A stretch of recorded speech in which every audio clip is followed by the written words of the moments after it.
What if everything you thought you knew about a woman's monthly cycle was completely wrong? Most people see it as an inconvenient, painful routine that women just have to put up with. But the shocking truth is this: without the precision of this cycle, none of us would even exist. That's right. Every single human life starts with a process that society often dismisses as nothing more than a monthly problem. The reality is far more mysterious, far more powerful, and far more important than most people ever realize. This cycle isn't just about bleeding and cramps. It's a master plan of biology, driven by hormones that don't just shape fertility, but also influence emotions, attraction, and even decision-making. It's a story of survival written deep inside the human body, and yet it's a story that very few people truly understand.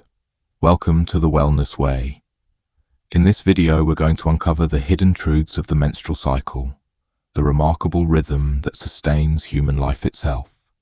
So, if you're ready to see this cycle in a way you've never seen before, stay tuned. And don't forget to subscribe to The Wellness Way to support the channel and make sure you don't miss the powerful stories we'll share next. When most people hear the words menstrual cycle, the first thing that comes to mind is discomfort, cramps, mood swings, or just the dreaded days of the month that women have to endure. It's often reduced to a stereotype, something inconvenient, messy, and best left unspoken. But the more I've learned about it, the more I realize that this way of looking at the cycle is not only incomplete, but also unfair. In fact, what's happening inside a woman's body every month is nothing short of extraordinary. Without this cycle, none of us would be here. Every single human life depends on it. Think about that for a second. Every person who has ever lived, every story that has ever been told, every generation that has ever existed, all of it begins with one egg, one cycle, one carefully orchestrated biological rhythm. That's not just biology. That's poetry written in hormones, blood, and time. And yet, most of us treat it as a problem to be managed, rather than the miracle that it really is. The menstrual cycle is often said to be about 28 days, though it can vary. Within those days, an entire world of change takes place. Hormones rise and fall like waves. The uterus prepares a home for the possibility of new life. An egg develops, matures, and eventually is released. If no fertilization occurs, the body resets itself, ready to try again. On the surface, it sounds simple, a repeating process month after month. But when you look closely, it's a carefully coordinated dance between the brain, the ovaries, and the uterus, with hormones acting as the messengers that keep time. What struck me most when I first studied this is how central the brain is in all of this. We tend to think of reproduction as something that happens in the pelvis, but it all starts in the brain, in a tiny structure called the pituitary gland. This gland releases two crucial hormones, FSH, follicle-stimulating hormone, and LH, luteinizing hormone. These hormones travel through the bloodstream, making their way down to the ovaries where they signal the follicles, little sacs that each contain an immature egg, to begin developing. Out of several follicles that start to grow, usually only one becomes dominant. That dominant follicle is the one that will release an egg during ovulation. And here's where the story gets fascinating. Around day 14 of the cycle, LH surges dramatically. This surge is what triggers ovulation, the release of the egg.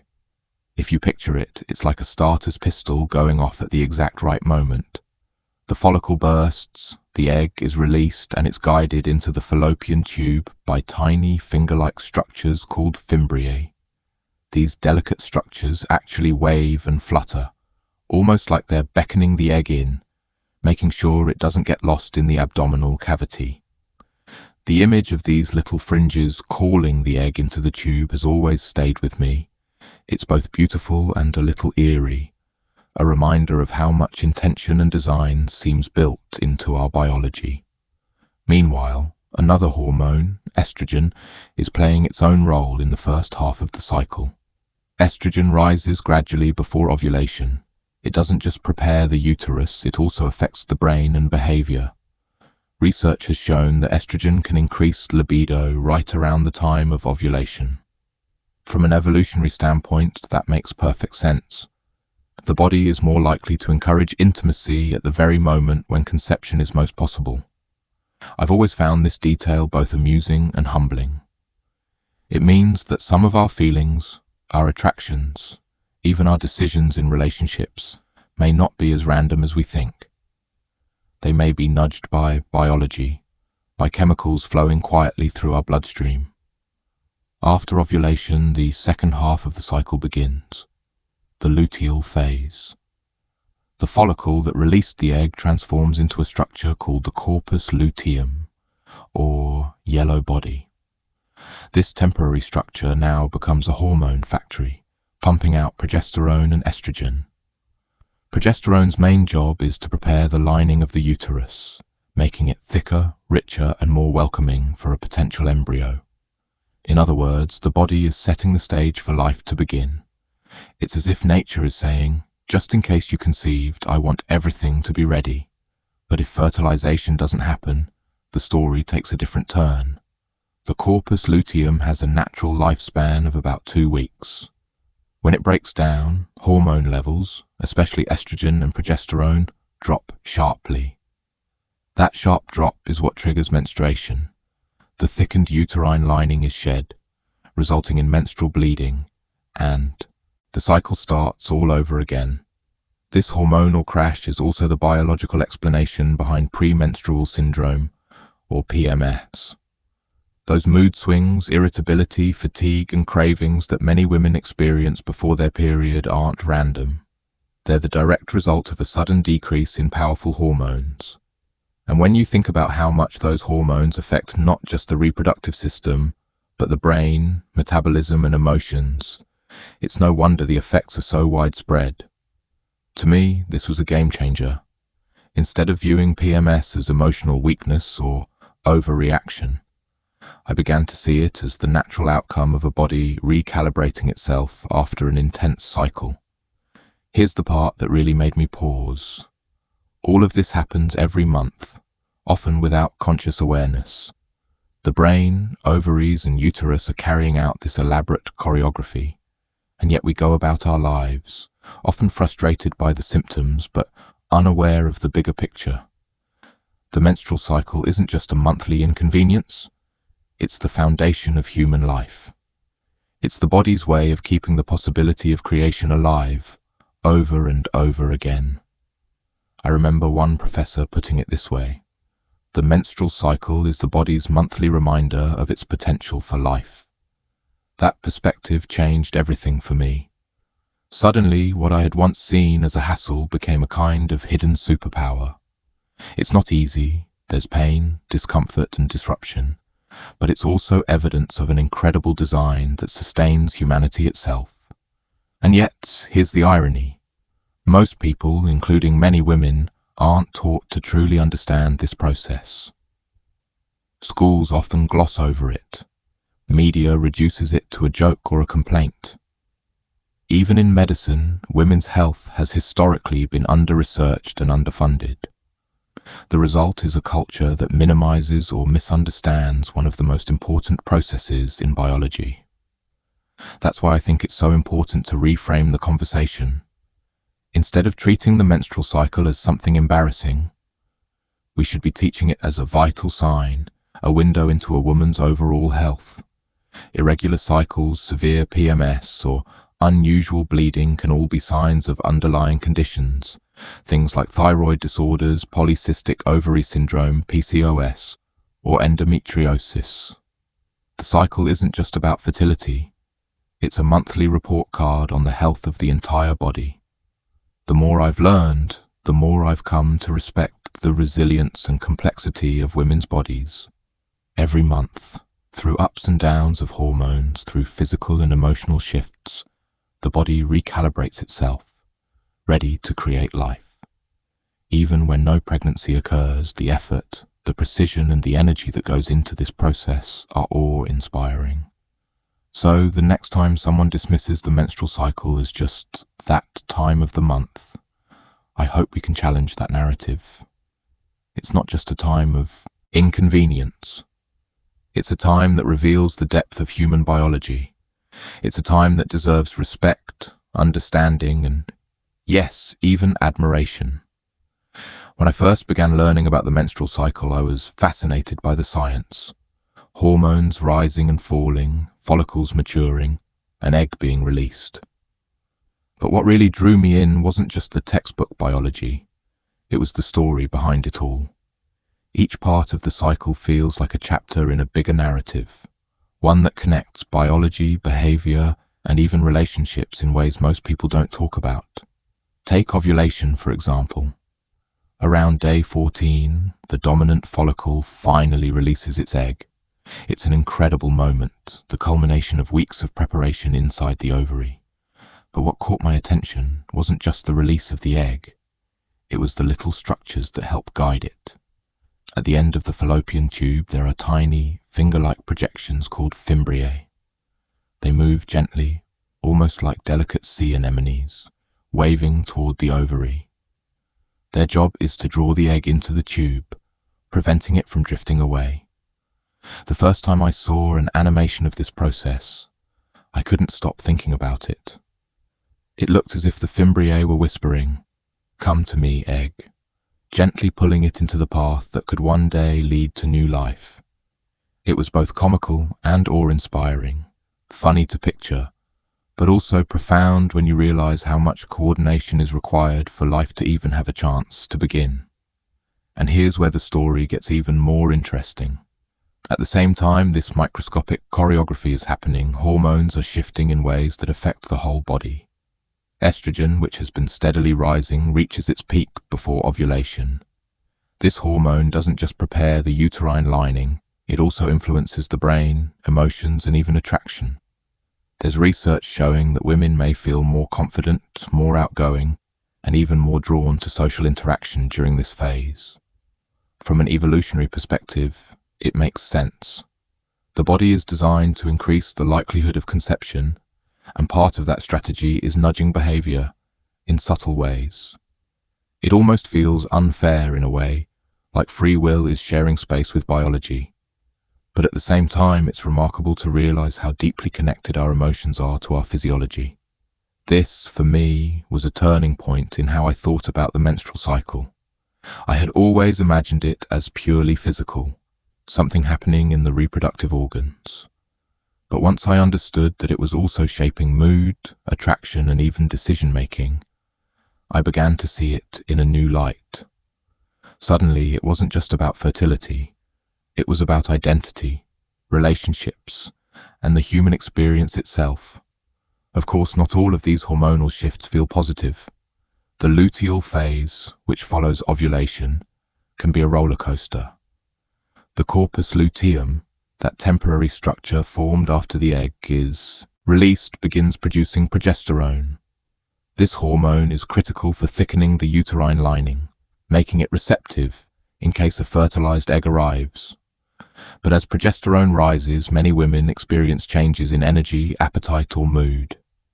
And then, if no pregnancy occurs, the crash comes. Estrogen and progesterone drop sharply. This drop is what triggers menstruation, but it also triggers a storm of symptoms known as PMS, premenstrual syndrome. I've often heard PMS dismissed as exaggeration or just being emotional, but when you look at the biology, it becomes impossible to ignore. Hormones are powerful regulators of the brain. They influence neurotransmitters like serotonin, which affects mood. They interact with metabolism, with sleep, with stress responses. So when estrogen and progesterone plummet, it's not surprising that many women feel anxious, irritable, or deeply fatigued. It's not weakness, it's chemistry. The more I learned about PMS, the more compassion I felt, not just for women experiencing it, but also for the way society often overlooks it. Imagine going through a drastic hormonal shift every single month, knowing it's coming, and still being expected to carry on as if nothing has changed. That takes strength. That takes resilience. And here's the paradox that struck me. The same cycle that brings so much discomfort is also the cycle that makes life itself possible. The pain, the mood swings, the bleeding, all of it is part of a design that allows humanity to continue. It's almost as if nature built both the beauty and the struggle into the same system, inseparable from each other. This duality made me think of the menstrual cycle as more than just biology.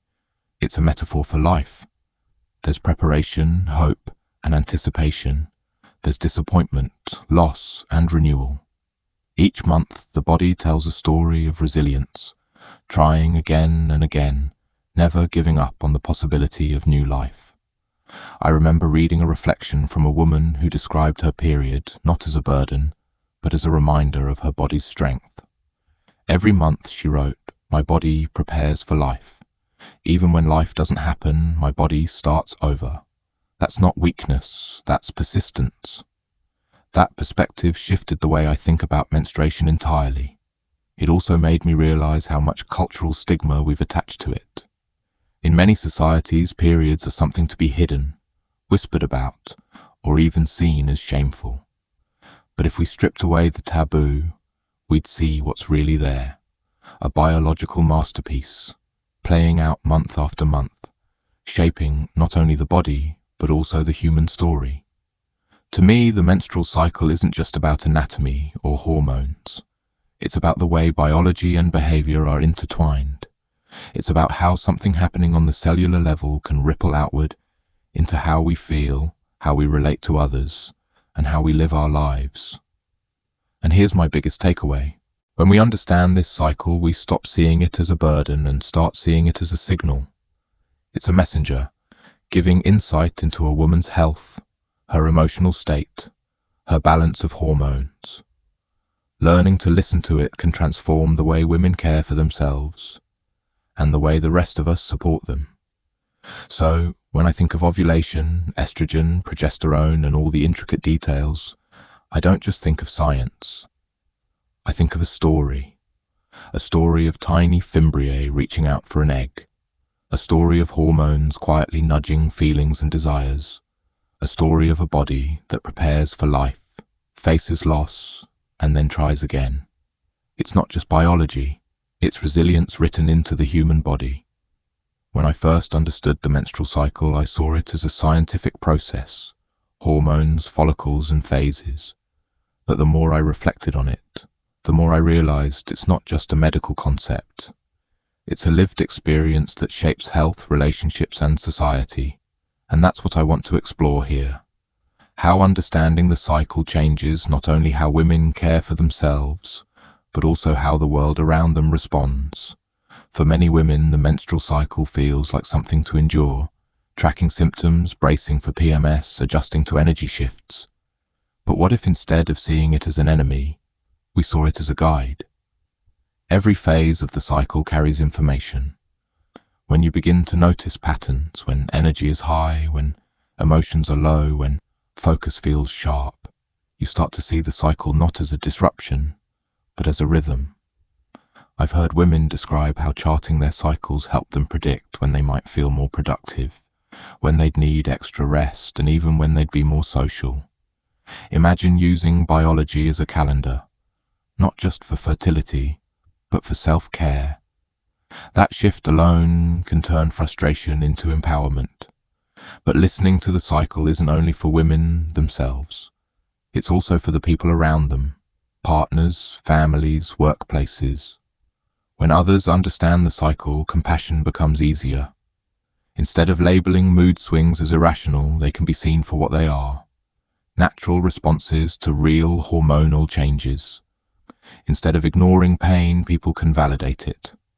And that simple act of recognition can change relationships in profound ways. This is where the conversation about empathy becomes important. Too often, women are expected to carry on as though nothing is happening, showing up to work, taking care of families, pushing through physical and emotional challenges.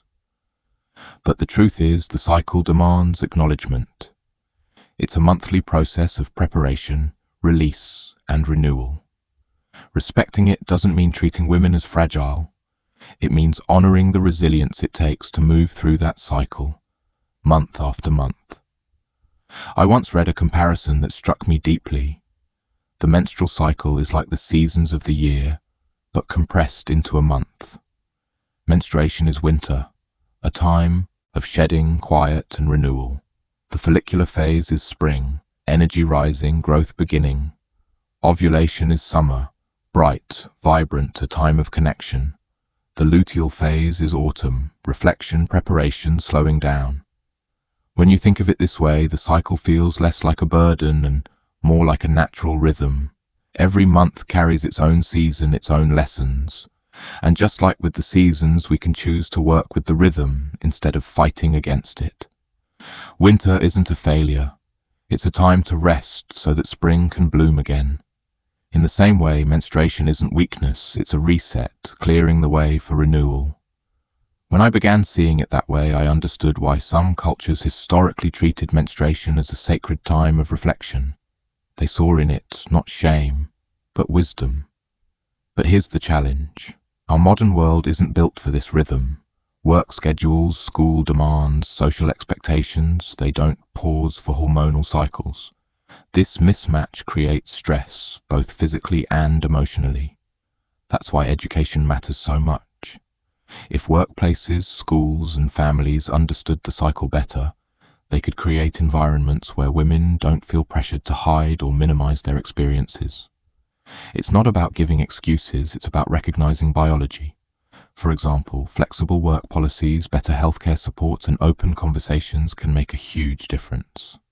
A woman who feels supported during her cycle is not only healthier, but also more empowered to contribute her best in every area of life. And this doesn't just affect individual women, it affects society as a whole. When women's health is taken seriously, communities thrive. Families are stronger, generations are healthier, education becomes more effective. The ripple effects extend far beyond the individual body. They shape culture, opportunity, and the future. That's why I believe the menstrual cycle is not just a private matter. It's a public one. It's a mirror of how we, as a society, value women's health. If we ignore it, stigmatize it, or reduce it to jokes, we lose an opportunity to build empathy and progress. But if we honor it, teach it, and support it, we create a foundation for healthier communities. Now, let's bring this back to the personal level. What can women do right now to engage with their cycles in a healthier way? One powerful tool is tracking, whether through apps, journals, or simply marking a calendar. Tracking helps make patterns visible. It turns the invisible into the visible, and with visibility comes choice. You can prepare for days when energy dips, plan important conversations when clarity is highest, or simply give yourself grace when PMS arrives. Another tool is self-care, rest, nutrition, gentle exercise, stress management. These aren't luxuries, they're ways of respecting the cycle. When the body is already working so hard, offering its support isn't indulgent, it's wise. And for those around women, partners, friends, colleagues, the role is simple but profound. Listen, believe, and support. You don't have to fully understand every detail to offer compassion. Sometimes the most powerful act is simply to say, I hear you, I believe you. What do you need right now? The menstrual cycle is more than biology. It's a teacher. It teaches resilience through discomfort. It teaches patience through repetition. It teaches renewal through release. And it reminds us, month after month, of the body's incredible capacity to sustain life, even when life doesn't begin. So, the next time you hear someone dismiss periods as just that time of the month, I hope you'll pause. Behind that phrase is a story of strength, persistence, and connection. A story that deserves respect, not ridicule. For me, the biggest lesson has been this. When we honor the cycle, we honor life itself. We stop seeing it as a curse and start seeing it as a rhythm of survival and renewal. And that perspective can change not just how women experience their bodies, but how all of us build a healthier, more compassionate world together. The more I've learned about the menstrual cycle, the more I've come to see it not just as a biological process, but as a reflection of resilience, renewal, and the very foundation of human life. For so long, society has painted it in narrow terms. Something to hide, something inconvenient, something shameful. But when you strip away the stigma, what remains is one of the most intricate and inspiring rhythms of the human body. Month after month, the body prepares itself with remarkable precision. Hormones rise and fall in perfect sequence. An egg is released, the uterus builds a welcoming home, and even when life does not begin, the body begins again, resetting, recalibrating, refusing to give up. That persistence is not weakness. It's strength written into the fabric of our biology. For me, the biggest lesson is that cycles, whether biological, emotional, or even in life itself, are not something to be feared. They're something to be honored. We all go through seasons of growth, moments of fullness, times of loss, and periods of renewal. The menstrual cycle is nature's way of reminding us that beginnings and endings are not failures, but parts of a larger rhythm. When I apply this to my own life, I find that I'm more patient with myself. I no longer expect constant productivity, constant energy, constant clarity. Instead, I try to work with my own rhythms, acknowledging when I need rest, celebrating when I feel strong, and accepting that setbacks are simply part of the process. The menstrual cycle taught me that resilience isn't about pushing through at all costs. It's about adapting, renewing, and trying again. On a societal level, the lesson is equally powerful.